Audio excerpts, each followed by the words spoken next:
میں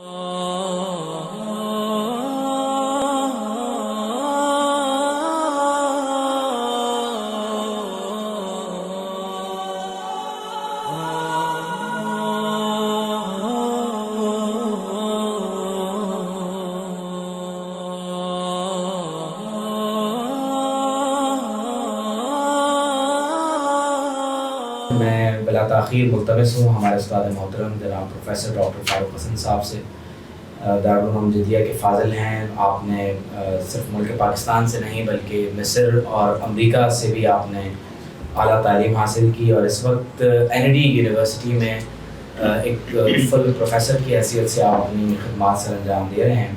امریکہ سے آپ نے پوسٹ ڈاک بھی کیا ہے، اور آپ کے ریسرچ آرٹیکلز، آپ کی کتابیں قومی اور بین الاقوامی سطح کے جرائد اور پبلیشرز کی طرف سے شائع کی جاتی ہیں. اور میں ملتمس ہوں کہ ڈاکٹر صاحب آج ہمیں اپنی کتاب کے حوالے سے کچھ بنیادی تفصیلات سے آگاہ کریں. بسم اللہ الرحمن الرحیم، صلی اللہ علی نبی المرسلین وعلی آلہ واصحابہ اجمعین. اعوذ باللہ من الشیطان الرجیم، بسم اللہ الرحمن الرحیم. قل هل يستوي الذين يعلمون والذين لا يعلمون، صدق اللہ العظیم. سب سے پہلے تو میں شکریہ ادا کرتا ہوں صمیم قلب سے حضرت محترم ڈاکٹر عمیر محمود صدیقی صاحب حفظہ اللہ کا، رکن اسلامی نظریاتی کونسل اور کراچی یونیورسٹی کے بہت پاپولر، بہت اچھے اساتذہ کرام میں سے شمار ہوتا ہے. تو ان کا میں شکریہ ادا کرتا ہوں کہ انہوں نے میری کتاب کی عزت افزائی، میری عزت افزائی کی، اور یہاں سب کو جمع کیا، اور یہ فورم، یہ پلیٹ فارم دیا ہمیں اپنا کہ ہم اس پہ بات کریں. میں بہت شکر گزار ہوں پروفیسر ڈاکٹر مہربان باروی صاحب کا، جنہوں نے اتنا اچھا بتایا. مجھے تو خود بھی میں اتنا اچھا نہیں بتا سکتا تھا جتنا اچھا انہوں نے بیان کیا چیزوں کو، اور جو انہوں نے جن کوتاہیوں کا یا جو کمی رہ گئی تھی اس کا ذکر کیا میں نے نوٹ کر لیا ہے. تو دوسرا، ہمارے حضرت علامہ سید ریحان علی قادری صاحب کا شکر گزار ہوں کہ انہوں نے بھی بہت زبردست اس پر تبصرہ کیا، اور بڑی عرق ریزی سے دونوں احباب نے، دونوں حضرات نے اس پر جو کچھ جتنا بتایا، میں تو نہیں سمجھ رہا تھا کہ کوئی اس میں کوئی اتنی اچھی چیز نکلے گی. انہوں نے جو ہے اس کو اس طرح سے دیکھا، اور بہت حوصلہ افزائی میں اپنے سمجھتا ہوں. میں ایک طالب علم ہوں، کوئی اسکالر اور کوئی اس طرح کی کوئی بس یہ نام کے ساتھ لگ گیا ہے کہ ڈاکٹر، پروفیسر وغیرہ، ورنہ اصل میں تو طالب علم ہیں، سیکھ رہے ہیں ابھی تک. بہر اللہ تعالیٰ ان تمام احباب کو جزائے خیر عطا فرمائے. انہوں نے اس کے حوالے سے جو گفتگو کی، وقت لگایا، اور اس کے بہت سارے پہلوؤں کی نشاندہی کی. اب جب آدمی آخر میں بات کرتا ہے کوئی، تو بہت مشکل ہوتا ہے کہ کیونکہ سب کچھ تو بیان ہو چکا ہوتا ہے. ایک چھوٹی سی کتاب ہے 138 صفحات کی، اس میں اتنا کچھ ہر صفحے سے، ہر جگہ سے بتا دیا گیا ہے، تمام اینگل سے. تو مجھے لگ رہا تھا کہ فلاں باتیں رہ جائیں گی تو میں اس کا ذکر کروں گا، لیکن بہرحال کوئی تھوڑا سا مختصراً میں بات کروں گا.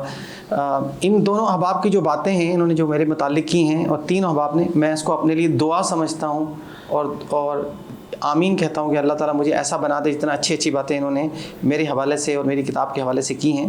یہ ایک سوال انہوں نے شروع میں پوچھا تھا کہ مستشرقین کیوں اس طرح کی کتابیں پڑھتے ہیں، یہ تو ہم لوگ نہیں پڑھتے ہیں، تو ان کو کیا ملتا ہے اس طرح کی کتابیں پڑھنے سے. تو اس کی کئی ایک وجوہات ہیں. مجھے مصر میں ہمارے ایک استاد تھے، میں ایک دورہ کرنے گیا تھا، ایک پڑھنے گیا تھا کچھ دیر کے لیے. تو وہاں جو اصول فقہ کے استاد تھے، وہ جرمنی کے اسکالرز کو بہت کوٹ کرتے تھے اصول فقہ میں. وہ کہتے تھے وہاں یہ ذہنی ریاضت کے لیے، جسمانی ریاضت نہیں، ذہنی ریاضت کے لیے یہ اصول فقہ پڑھایا جاتا ہے. اور اس وقت ایک بہت بڑے اسکالر ہیں، اس کا نام ہے پروفیسر وائل بی حلاق. میں نے ذکر کیا اس کتاب میں نام ان کا. یعنی اگر اس وقت کوئی عیسائی اور مستشرق بہت بڑا اسکالر ہے، نامی گرامی اسکالر، پوری دنیا میں ان کے لیکچرز ہوتے ہیں، ٹائم نہیں ہوتا. سب سے مشکل ہوتا ہے ان کی کلاس میں ایڈمیشن لینا بچوں کا. کولمبیا یونیورسٹی کے ہیں، اور اس وقت سب سے زیادہ پاپولر یہ ہیں، جب کوئی کتاب لکھتے ہیں، کچھ لکھتے ہیں، تو بہت عرب دنیا سے آوازیں اٹھتی ہیں اس کی اگینسٹ بھی، اور یہ بھی اس کی فیور میں بھی لوگ آ جاتے ہیں، اگینسٹ بھی آ جاتے ہیں. تو اور انہوں نے اس کو اسی طرح سے پڑھا ہے، اس اصول فقہ کو، جیسے مدرسے کے لوگ پڑھتے ہیں، کیونکہ یہ عرب ہیں کرسچن ہیں, سیریا وغیرہ سے تعلق ہے, بعد میں انہوں نے وہاں جا کے پڑھا. تو میں ان سے ملنے گیا کئی مرتبہ کولمبیا یونیورسٹی, لیکن میری کبھی بھی ملاقات نہیں ہوئی. اس کی وجہ یہ بتائی کہ یہ اتنے زیادہ مصروف رہتے ہیں, اور میری ملاقات کا انتظام ان کے ایک شاگرد نے کرایا تھا جو پاکستانی ہیں اور وہاں پڑھ رہے تھے ان کے پاس. تو انہوں نے کہا تھا کہ یہ ہم بہت, اور یہ بھی بتایا تھا کہ یہ نہ صرف یہ نان مسلم اور کرسچن عرب یہاں پڑھاتے ہیں اور بہت بڑے استاد ہیں اس کے, بلکہ ہماری کلاس میں جو نان مسلم دوسرے ہیں مسلمانوں سے زیادہ تو وہ دلچسپی لیتے ہیں ان کی کلاس میں. ان کی کلاس میں مسلمان تو کم ہوتے ہیں, اس سے زیادہ نان مسلم ہوتے ہیں جو سیکھنے آئے ہوئے ہوتے ہیں اصول فقہ کو. کولمبیا یونیورسٹی میں, کولمبیا نیو یارک میں بہت مشہور یونیورسٹی میں سے, اور بہت اس کی رینکنگ بہت ہائی ہے. تو یہ کیوں دلچسپی لیتے ہیں؟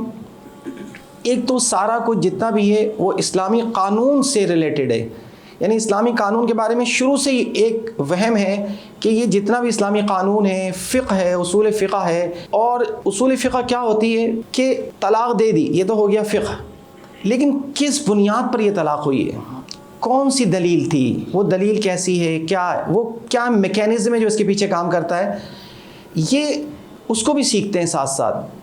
جب ہی یہ کہتے ہیں کہ یہ چیز فلانی جگہ سے قانون رومن قانون سے بورو کی ہے, ادھار لی ہے, وہاں سے لی ہے, یہ چیز تلمود سے پڑھ کے انہوں نے حاصل کی ہے, یہ دوسری فلانی کتاب سے لی ہے, یہ اسی لیے کہتے ہیں کیونکہ ان کو اسلامی قانون کی جتنی بہتر سمجھ ہوگی اتنی زیادہ یہ, کبھی تو یہ جان بوجھ کے کر رہے ہوتے ہیں, کبھی یہ انجانے میں کر رہے ہوتے ہیں, ظاہر ہے یہ ایک عام انداز سے پڑھتے ہیں. تو یہ وہ نہ صرف فقہ کے بارے میں باتیں کرتے ہیں کہ جو ہمارے اسلامی لا ہوتا ہے کہ انہوں نے ہماری جو لا کی کتابیں ان سے دیکھ کر چیزیں نقل کی ہیں, اس سے یہ سیکھتے ہیں. مجھے ایک اسکالر نے اس وقت وہ ریڈ بورڈ یونیورسٹی میں ہالینڈ میں پڑھ رہا ہے, میری اس سے بات ہوتی ہے بہت دفعہ, تو وہ مجھے بھی کہہ رہا تھا کچھ دن پہلے ہی کہ جب میں نے اس سے کوئی بات کی تو اس نے بتایا کہ جو جوئش مفسرین ہیں, ایک نام لیا مجھے, میں نے کہیں نوٹ کیا اس کا نام بھی, کہ فلانا ہمارا مفسر ہے, یہودیوں کا ایک مفسر, اس کی کتاب اور تفسیر جلالین میں بہت مشابہت پائی جاتی ہے ان کے جو منہج میں, اور تفسیر بیضاوی میں, یہاں تک کہ استعارے اور محاورے بھی ایک جیسے ہیں, یہاں تک کہ زنا کی ثابت ہونے کے لیے جو الفاظ استعمال کرتے ہیں کہ اس وقت ثابت ہوگا جب سرما دانی میں سلائی اور فلانا فلانا اس طرح کے, وہ استعارے تک کہتے ہیں ان سے لیے ہوئے جو اس میں, تو وہ پڑھتے ہیں. وہ جلالین اور تفسیر بیضاوی کو کہہ رہا تھا کہ یہ, اور وہ کرسچن ہے, لیکن اس نے بتایا کہ یہاں پر جو مشہور یہ ہے کہ یہ جو جوئش حضرات ہیں, وہ جو اسکالرز ہیں, وہ یہ سمجھتے ہیں کہ یہ, اور چونکہ جلالین ان کے بعد لکھی گئی ہے, جو ان کے ایک بہت بڑے اسکالر ہیں, پتہ نہیں شلوم ہو یا کوئی, میں ایگزیکٹ نام مجھے اس وقت یاد نہیں آ رہا, میں نے کہیں نوٹ کیا ہوا ہے, چونکہ نام یاد رکھنا, کہتے ہیں ایک یہ مشہور سی بات ہے, لوگ بڑا مذاقاً کہتے ہیں کہ دواؤں کے نام اور کرسچنس کے نام بہت مشکل ہوتے ہیں, یاد نہیں رہتے یہ. تو یہ جو نام ہے یہ تو خیر جوئش اسکالر کا ہے جس کا بتایا, لیکن بتایا مجھے ایک پریس نے جو وہاں پہ اسٹڈی کر رہا ہے, ببلیکل اسٹڈیز کا بڑا ماہر ہے, انہوں نے مجھے یہ بات شیئر کی کہ آپ اس کو دیکھیں. اور تو اس لیے جو ہے یہ, اچھا دوسری بات یہ کہ ان کو علم سے محبت بہت ہے, علم بہت پڑھتے ہیں, ہر چیز پڑھتے ہیں, جس فیلڈ میں گھس جاتے ہیں بہت پڑھ رہے ہوتے ہیں. اور مختلف علوم کے مستشرقین, مختلف علوم کے ماہر ہیں, کوئی تفسیر کا مستشرق جو ہے ہماری تفسیر کو بہت اچھی جانتا ہے, کوئی ہماری فقہ کو بہت اچھی جانتا ہے. یہاں تک کہ الہدایہ کا, جب انگریز یہاں آئے تھے تو شروع میں ان کو اسلامی قانون کی سمجھ نہیں آئی. جب انگریز آئے تھے سب کانٹیننٹ میں تو انہوں نے کیا کیا, ایک عالم کو ساتھ بٹھایا اور ایک ان کا اپنا آدمی جو لا کا ایکسپرٹ ہوتا تھا وہ بیٹھتا تھا, سیکھتے تھے کہ کیسے کرتے ہیں. بعد میں انہوں نے سیکھ لیا, ہدایہ کا ترجمہ کروایا, ہدایہ کا انگریزی زبان میں ترجمہ اسلامک سینٹر کی لائبریری سے میں نے لیا تھا فوٹو کاپی کرانے کے لیے, وہاں موجود ہے. تو اس طرح سے پھر اس کا بعد شروع میں انہوں نے ایک پنڈت کو بٹھایا اور ایک انگریز کو بٹھایا, جب سیکھ لیا تو پنڈت کو بھی ہٹا دیا. تو اس طرح سے اتنی یعنی ان کو شوق ہے سیکھنے کا. جو فیملی لاز ہوتے تھے وہ تو مسلمانوں کے مطابق ہوتے تھے, شادی بیاہ کا ہے اور آئلی قوانین, تو اس کو سمجھنے کے لیے پھر وہ انہوں نے خود ہی سیکھ لیا.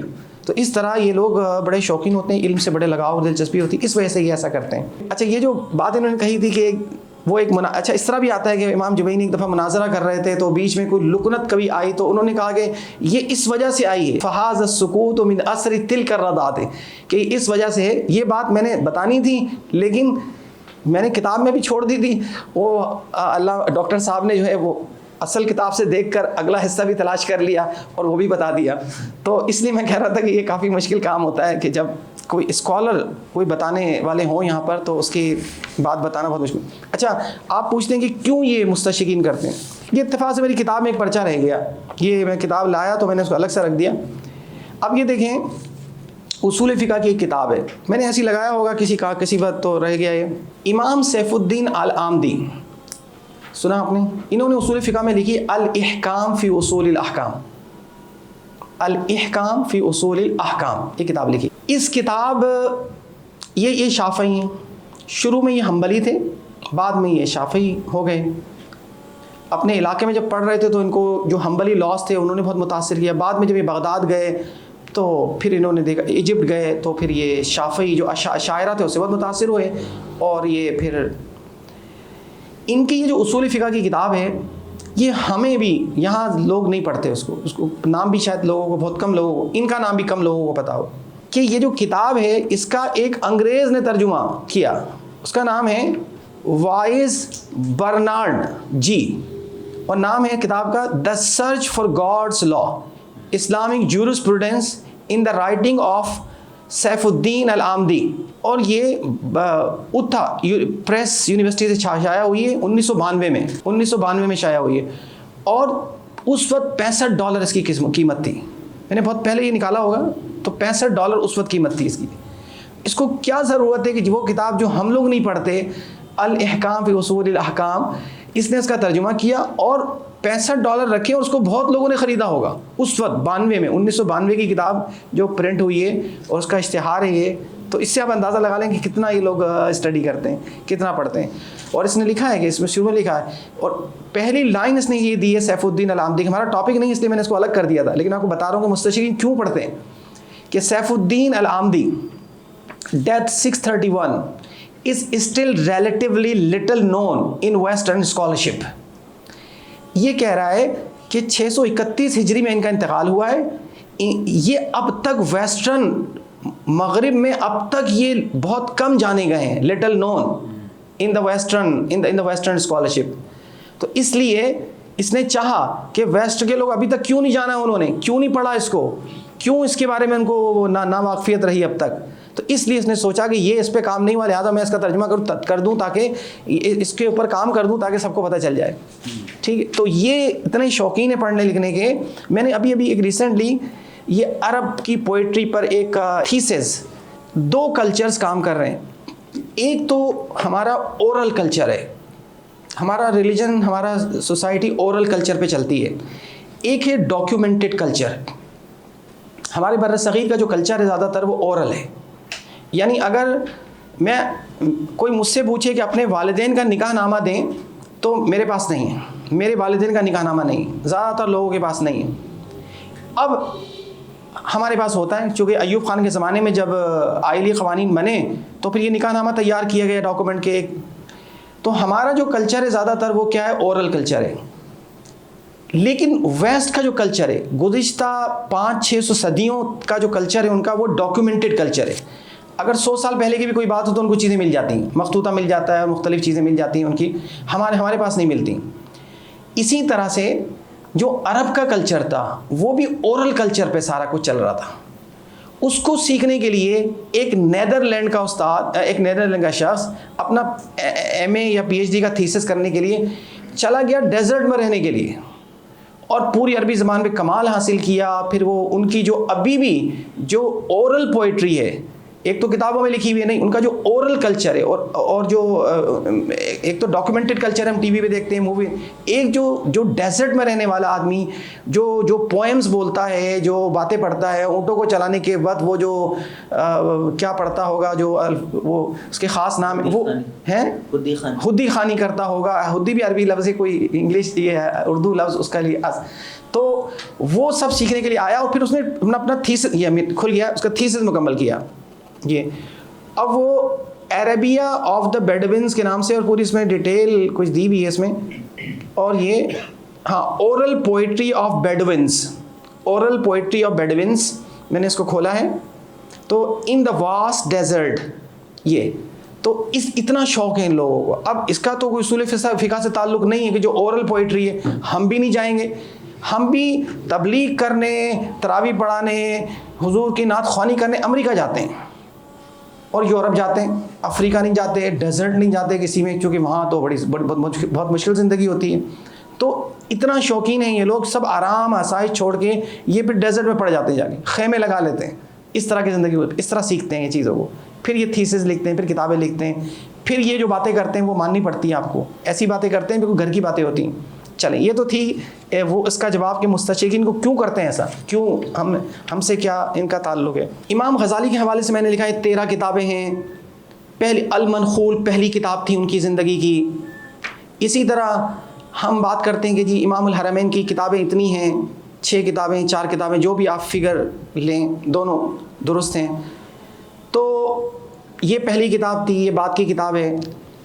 کئی لوگ مجھ سے پوچھتے ہیں کہ سر آپ کیوں اتنا لکھتے ہیں کہ جی فلاں نے کہا کہ یہ کتاب پہلے لکھی تھی, یہ کتاب بعد میں لکھی تھی, یہ زندگی کی شروع کی ہے, یہ بات کی ہے. بس بتا دیں کہ 13 کتابیں لکھی تھیں, اس کی کیا ضرورت ہے کہ یہ 13 کتابیں پہلی کون سی لکھی, بعد میں کون سی, اور پھر اس کے بعد کون سی. اس سے یہ آپ حوالے بھی بہت دیتے ہیں بیچ میں.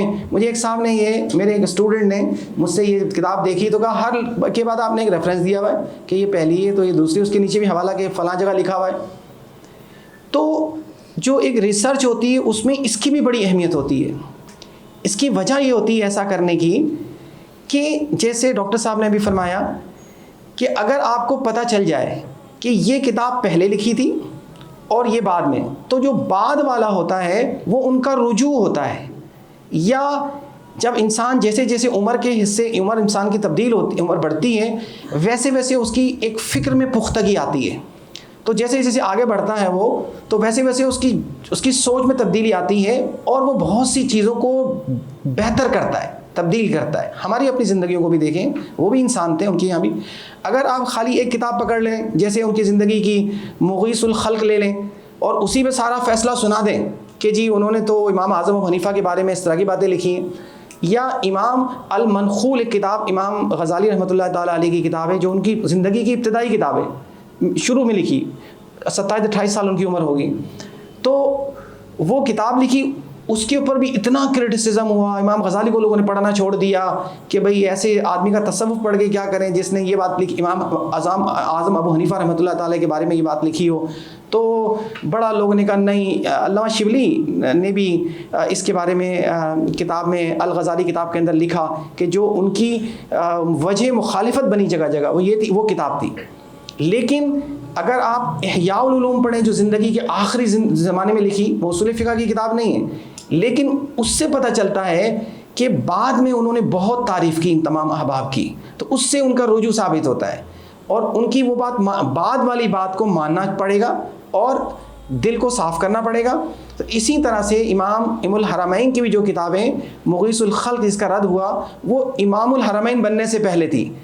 بعد میں ان میں بہت تبدیلی آئی, وہ تصوف کی طرف بھی گئے. ان کو حضور صلی اللہ علیہ وسلم کی بشارت کا بھی ذکر ہے یہاں پر کہ ایک جگہ میں نے ذکر کیا ان کو کہ ان کو سمجھ نہیں آ رہی تھی, تو ایک جگہ انہوں نے پھر خواب دیکھا کہ پتہ نہیں اس میں یہ تھا کہ تم صابونی کو, ہے نا, پیج نمبر 35 پر. تو ان سب حضرات کی گائیڈنس ہوتی رہی حضور صلی اللہ علیہ وسلم کی طرف سے. اور تو اس سے یہ اندازہ ہوتا ہے کہ یہ کوئی, اور ان کے انتقال کے بعد بھی 35 پہ گیا. اور اسی طرح جمال الدین چلپی نے حضور صلی اللہ علیہ وسلم کی زیارت کی اور عرض کی آپ امام الحرمین جوینی کے بارے میں کیا فرماتے ہیں؟ تو آپ صلی اللہ علیہ وسلم نے فرمایا وہ ان لوگوں میں سے ہیں جنہوں نے میرے دین کی مدد کی. یعنی بعد میں یہ, اور یہ لطائف اشرفیہ میں, یعنی ایک صوفی, لکھنے والے بھی صوفی ہیں. کوئی یہ نہیں کہہ سکتے کہ وہ انہوں نے کوئی کسی سے متاثر ہو کے ایسی لکھ دی ہوگی. وہ بھی بڑے صوفی, لطائف اشرفیہ جو کتاب اتنی مشہور کتاب ہے, ان کے جو مصنف ہیں وہ اس کے اندر یہ جو وہاں سے یہ عبارت لی. اس کے علاوہ بیچ میں بھی اور بھی ایک آدھ جگہ میں نے اس طرح کا کوئی ذکر کیا ہے کہ ان کو سمجھ نہیں آ رہی تھی, تو پھر ان کو بشارت ہوئی حضور صلی اللہ علیہ وسلم کی طرف سے کہ تم صابونی کو لازم پکڑو. تو اس طرح سے انہوں نے اپنی, تو وقتاً فوقتاً ان کی گائیڈنس ہوتی رہی. اچھا، تو ایک بات تو یہ بات کہ کیوں ہم کتابوں کے حوالے سے اس طرح سے ضروری ہوتا ہے جاننا تاکہ ہمیں بات کا موقف پتہ چلے اور ان کا جو قول راجح اور ارجح قول ہے اس کا اندازہ ہو سکے. تو اس کی بھی حکمت ہوتی ہے، اس کو ایسے نہیں چھوڑ دینا چاہیے. اس سے ہی ہمیں کسی شخصیت کے بارے میں، اگر آپ کسی ان دونوں حضرات کی بعض کتابیں لے لیں تو آپ کبھی بھی ان کا ذکر نہ کریں، ان کی بات نہ کریں. آپ ایک رائے قائم کر لیں گے، آپ کا سارا سینیریو بدل جائے گا. لیکن اگر آپ ان کی وہ کتابیں پڑھیں جو بعد میں میچور ہونے کے بعد پڑھی ہیں تو اس کے بعد آپ کا ذہن تبدیل ہو جائے گا اور آپ کہیں گے نہیں یہ بہت اچھی ہے. تو کیونکہ انسان بدلتا اور تبدیل ہوتا رہتا ہے تو اس میں یہ بات پوشیدہ ہے. ان سب کے ڈائریکٹ معاملات جو تھے وہ بڑے، یہ کہتے ہیں حجاز میں اشعری مذہب کے بارے میں امام کو پوری طرح شرح صدر نہیں ہوا تھا. ایک شب خواب میں حضور صلی اللہ علیہ وسلم کی زیارت سے مشرف ہوئے، ارشاد ہوا علیک باعتقادی ابن الصابون، یعنی ابن صابونی کے مسلک کو اختیار کرو. پھر یہ ان سے چمٹ گئے، پھر یہ ان کے پاس شافعی اشعری بلند پائے کے عالم اور زاہد تھے. تو اس طرح سے ان کی جو گائیڈنس وغیرہ ہے وہ وہاں سے ہوتی رہتی تھی. اچھا، امام غزالی ان کے کہتے ہیں نا کہ trees are known by their fruits and flowers. تو ان کا جو شاگرد، جیسے بتایا سب حضرات نے بتایا کہ ان کے شاگرد امام غزالی ہیں، آپ اس سے ان کا اندازہ لگا لیں کہ یہ کس پائے کے انہوں نے اسٹوڈنٹ پروڈیوس کیے اپنے. اچھا، امام جوینی اور کے بارے میں یہ ہے کہ یہ کوئی عرب بھی نہیں ہے. بعض لوگوں نے کہا ان کے والد کا تعلق جو عرب سے جا ملتا ہے، لیکن یہ نان عرب ہیں ایک اس کے مطابق، اور ایک کے مطابق بعض لوگوں نے کہا یہ عرب ہیں. میں نے جب کئی دفعہ یہ لکھا اپنا کہ ان کتابوں کو وہ توجہ نہ مل سکی جو ملنی چاہیے تھی، تو مجھ سے کئی لوگوں نے ایک بات کہی، کہنے لگے دیکھیں ہم رہتے ہیں بر صغیر میں اور یہاں پر کلچر ہے حنفی، اکثریت حنفی حضرات کی ہے اور عقیدتاً ماتوریدی ہیں. یہ حضرات ہیں شافعی اور اشعری ہیں، اس لیے جو ہے ان کا تعلق اشاعرہ سے ہے. لہٰذا یہاں کے لوگوں نے ان کو اس وجہ سے اہمیت نہیں دی، اور ظاہر ہے جیسی سوسائٹی ہوگی، جیسے لوگ ہوں گے ان کی ضرورت کے مطابق چیزیں کی جائیں گی. یہ ان کا کئی لوگوں کا یہ آنسر تھا. تو یہ بات بالکل بہت حد تک بالکل درست نہیں سمجھی جا سکتی، کیونکہ بہت سے ایسے لوگ ہیں. مثال کے طور پہ امام جلال الدین سیوطی شافعی ہیں، تمام مدارس میں، دیوبند کے بھی اور بریلوی میں تمام مدارس میں ان کی کتاب کو پڑھا جاتا ہے. اگر آپ کوئی حدیث کے شارحین دیکھ لیں، امام بیداوی، تفسیر بیداوی بھی وہ بھی شافعی ہیں. اسی طرح سے اگر آپ دیکھیں حدیث کے شارحین کو دیکھ لیں، امام عینی کو دیکھ لیں وہ حنفی ہیں. ابن حجر اسقلانی جو ہیں وہ بھی بخاری کے شارح ہیں، وہ شافعی ہیں. لوگ دونوں کو، امام نووی رحمۃ اللہ تعالی، تو لوگ ان دونوں کو پڑھتے ہیں، دونوں کے نام سے واقف ہیں. بلکہ زیادہ تر تو لوگ امام ابن حجر اسقلانی کا حوالہ زیادہ دیتے ہیں. امام عینی کا نام تو کم لوگوں کو پتہ ہوگا، لیکن ان کو امام اسقلانی نے یہ کہا، امام اسقلانی نے کہا. اکثر چیزوں کے اندر، مولود کے واقعات کے اندر بہت ان کا ذکر زیادہ آتا ہے، حالانکہ وہ شافعی ہیں. تو یہ بات درست نہیں ہے کہ یہاں کے لوگوں نے ان کو شافعی ہونے کی وجہ سے رد کیا اور ان کے مسلک کی وجہ سے ایسا کیا. ایسا نہیں ہے، بلکہ آپ کو ہم سب کو حیرت ہونی چاہیے کہ ان کے جو کتابوں کے شارحین ہیں اصول فقہ کی، اس میں مالکی بھی ہیں، اس میں حنفی بھی ہیں. میں نے اندر ذکر کیا ہے ان کی کتابوں کے جو ناظمین ہیں، جنہیں نظم کیا، اس کے اندر بھی حنفی ہے. اور خود یہ ان کو کچھ بھی کہیں امام جوینی کو، انہوں نے امام باقلانی کی کتاب کی تلخیص کی ہے. امام باقلانی جو ہیں وہ مالکی ہیں، وہ شافعی نہیں ہیں. یعنی ایک اتنا بڑا اسکالر کسی دوسرے اسکالر کی جو مالکی مسلک سے ہو، ان کی کتاب کی تلخیص کرے. اصول فقہ میں ان کی کتاب کا نام ہے التلخیص، جو 12 جلدوں میں تھی امام باقلانی کی، اس کی انہوں نے تلخیص کی، اور 4 جلدوں میں یہ موجود ہے اب اس وقت. تو اگر یہ نظریہ ہو کہ وہ چونکہ ایسے تھے تو پھر انہوں نے خود مالکی اسکول کے لوگوں کی کیوں بات، اور امام باقلانی کا بڑا احترام کیا اور ان کی آراء کو بہت نقل کیا. تو اسی طرح بعد میں بھی لوگوں نے، ہاں یہ ضرور ہے جہاں جہاں کوئی ایسی بات آئی، اور یعنی جہاں جہاں کوئی ایسی بات آئی وہاں ضرور ان لوگوں نے بتا دیا کہ مالکی مسلک نے جہاں جہاں شافعی سے اختلاف کیا اس اختلاف کو ذکر کیا، لیکن بڑے ادب کے ساتھ. جیسے شیخ معاذری نے البرہان کی شرح لکھی، افریقہ سے تعلق ہے، تو انہوں نے بھی جب شرح کی تو بتا دیا کہ یہ لیکن ان کی کتاب کی شرح کی، البرہان کی شرح لکھی باوجود اس کے کہ ان کا مسلک اور موقف سیم نہیں تھا, بہت جگہ ان کا اختلاف تھا.